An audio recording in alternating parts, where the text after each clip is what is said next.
Hello everybody and welcome to By His Grace Fishing. If this is your first time here, please subscribe below, hit that notification bell, and if you like this video, give it a thumbs up. Today we're going to be targeting some post-spawn bass.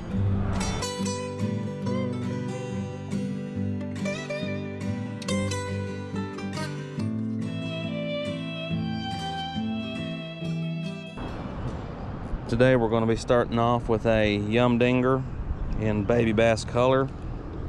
This is the 3-inch model. We're going to give it a try because these bass are going to be hungry and they're also cannibalistic. So I figure there's a lot of small bass fry around through here. We're going to see if we can get a few of them. Been a lot of rain here, so this area has been flooded a little bit.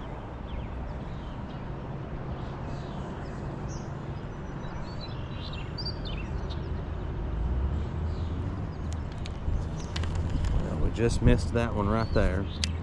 Let's try that again.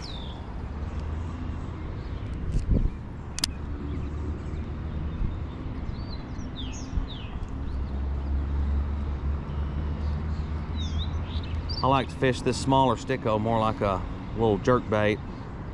This area gets fished a lot and it's highly pressured, and I just try to fish it a little bit differently than most other people would.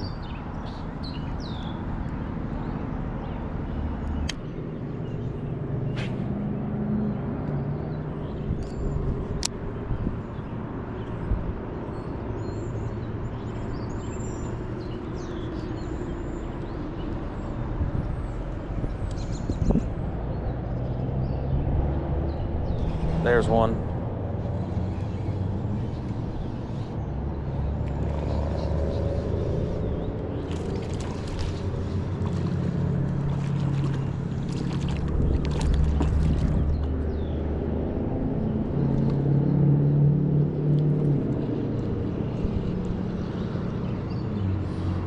It's a beautiful little bass. Thank you for that fish, Lord. Fix our bait back and see if we can get another one there.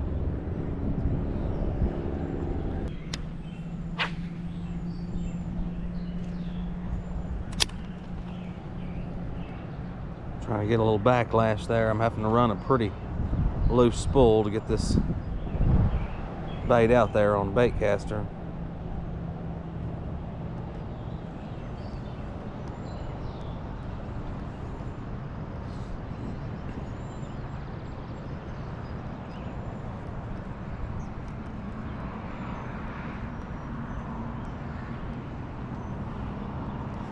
There's one.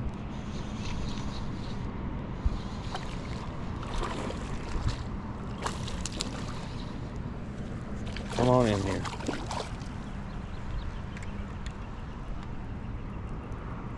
Another beautiful little bass. Thank you for that fish, Lord.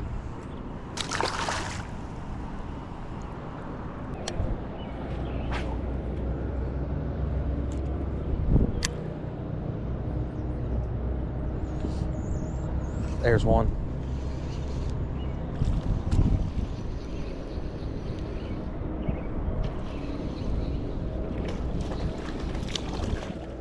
Come on in here, little fella.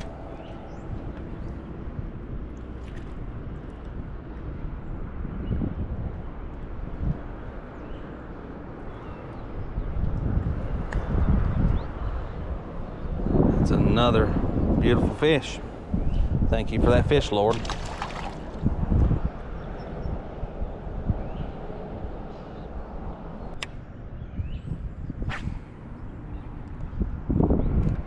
To the people that watch these videos, I started out making these videos because I remember going to my grandparents' house, and every time you went over there, they had picture albums sitting on the tables and the coffee tables, and every picture told a story. You could see pictures of you, pictures of your siblings, pictures of people who have passed on. And I had been thinking about making these videos for a while, because in America we don't quite print pictures like our parents and grandparents used to. And at some point in time, I know my kids are gonna grow up and move on. And if they're away from here, I want them to be able to look up, find these videos, and go fishing with their dad anytime they need to. And same for me. I can look up the videos and go fishing with my kids anytime I want to. And I've noticed that a lot of the videos, especially the ones that contain the kids, which are the reason I started this, they don't get quite as many views as the others, which is okay, because I'm not doing it for the views. I do like the views. There's a small one. I do like the views and the subscribers, and it would be nice to one day be able to make money off of fishing. It's another beautiful fish. Thank you for that fish, Lord. It'd be nice to be able to make money off of fishing, but I do it for my kids first. Family before fame. I will include them as much as I can in my fishing videos, because that's what I originally started it for. And it teaches them a lot about life. It teaches them to be patient. It teaches them where food comes from, how to go out and get food. But it mainly teaches them, a lot where food comes from, how something has to die to give new life. These fish, when you eat them, they have to die in order to give you life. Just like in our spiritual relationship, Jesus Christ had to die to give us everlasting life. There's one. It's a nice one there. And that helps the kids relate to some of those stories in the Bible about Jesus dying on the cross to give us everlasting life. Maybe that fish got my finger a little bit. Thank you for that fish, Lord. Maybe we're going to have to put another yum dinger on here in just a minute. But I love taking my kids fishing.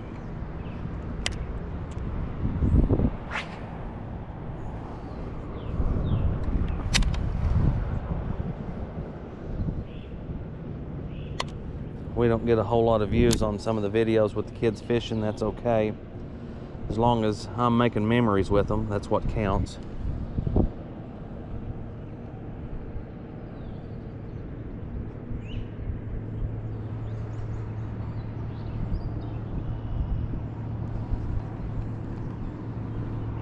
I do appreciate all the views and the likes and the shares. Those mean a lot.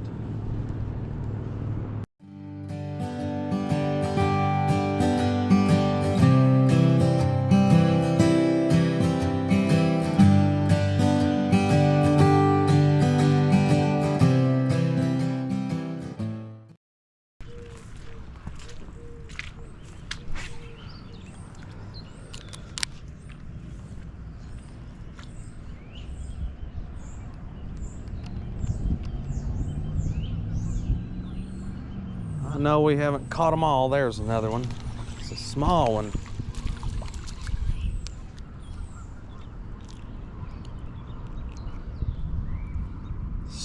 Still beautiful. Thank you for that fish, Lord. These fish don't realize it, but I'm probably their best friend. Giving them a little bit of TV time and making sure that they get back in the water.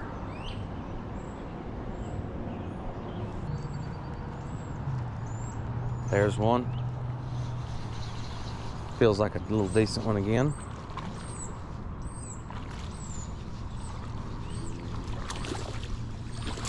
Maybe the biggest one of the morning.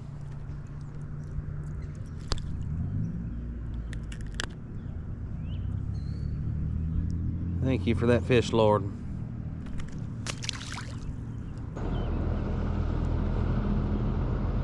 I'm gonna try a couple more little areas down here, and we're gonna work our way back to the vehicle so we can get to work.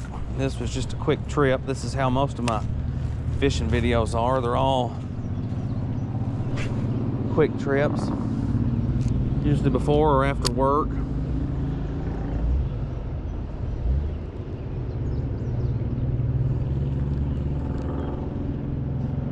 As much grass as there is right there, you would think there would have to be one.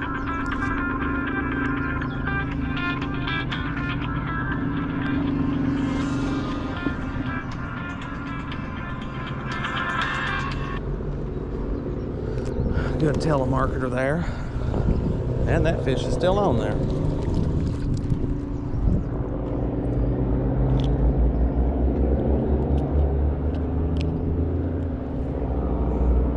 Beautiful little guy.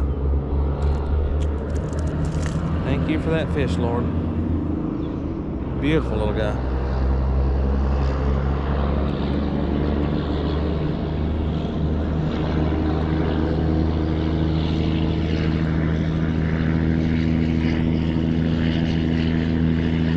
I believe we're going to try to get one more off of this bait.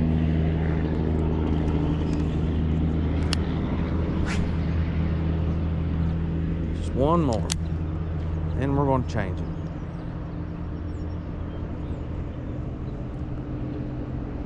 We've done pretty good so far. We've caught 4 or 5 fish probably on that one. There was another one. May have to try that one more time. There we go.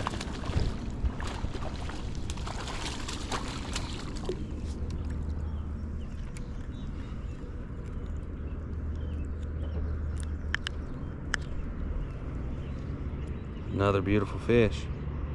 Thank you for that fish, Lord. Well, we've definitely been catching what we've been targeting, and we are gonna try this one more time. See if we can catch one more fish. I think one more and it's not gonna be able to stay on the hook.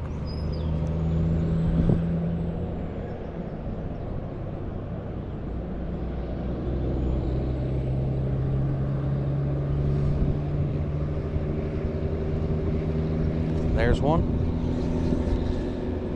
This is a pretty good fish here. It's peeling a little bit of drag.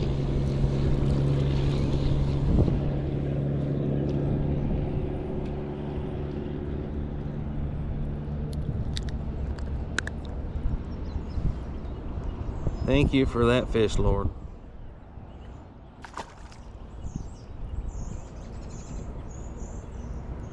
Yeah, let's rehook it and keep on. Got a pocket full of them, but let's just see how many we can catch on this one yum dinger here. There it is.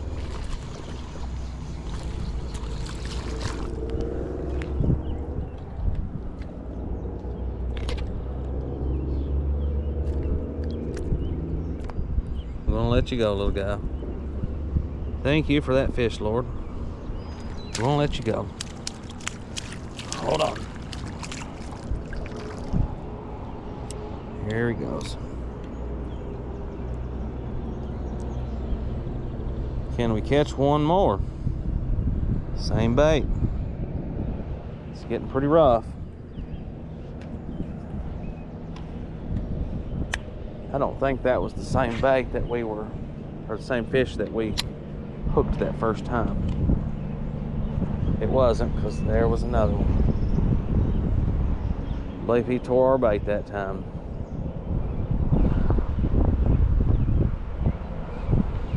He did tear our bait.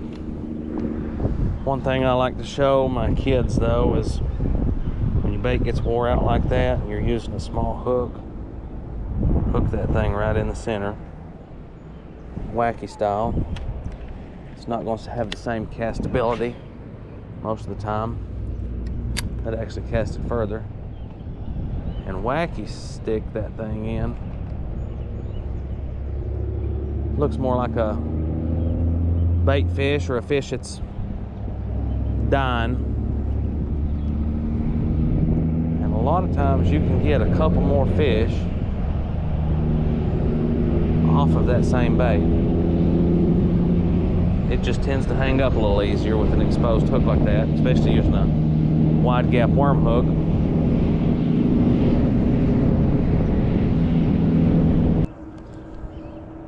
I know we can turn up a fish here.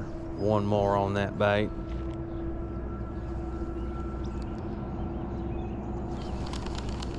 Let's just make a different cast that way.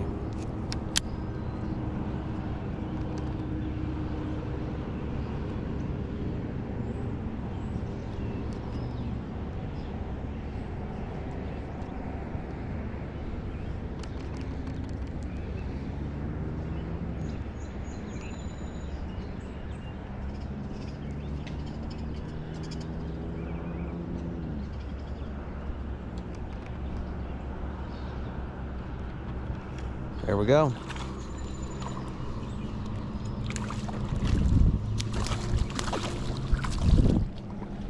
I believe that's our biggest one yet.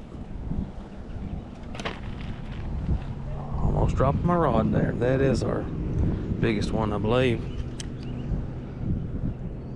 Thank you for that fish, Lord. He's got a little sore on him there. Let's let you back in the water here, buddy.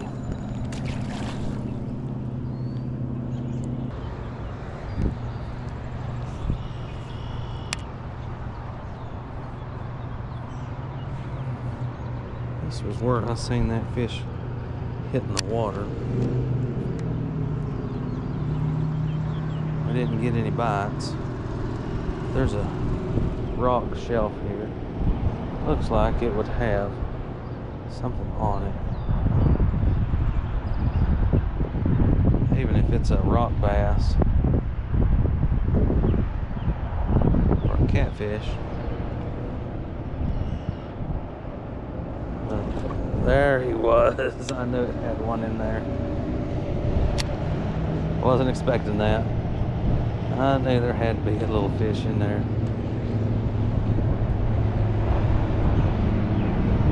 Always look for structure. Doesn't matter if it's on the bank or out in the water. Look for just something abnormal to that area.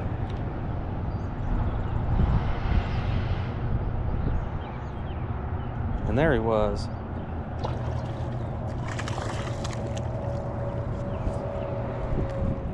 That was an abnormal rock right here on the bank. The rest of the bank is kind of steep, no rocks. Had that one rock right there that's got a ledge right now that it's flooded. Thank you for that fish, Lord. I knew that there had to be something on there, whether it be a rock bass or a catfish, because I believe the catfish are bedding off in here right now. But that one abnormal rock there just looked like it had to have a fish. I'm not a professional fisherman by no means. I don't even consider myself a good fisherman. But that's one thing I always look for, is anything abnormal in the water. Especially in creeks. Any shelf, any rock, any twig, any branch, anything that can cause a ripple in the water or turbulence in the water. Any kind of natural funnel in the water that funnels bait fish in.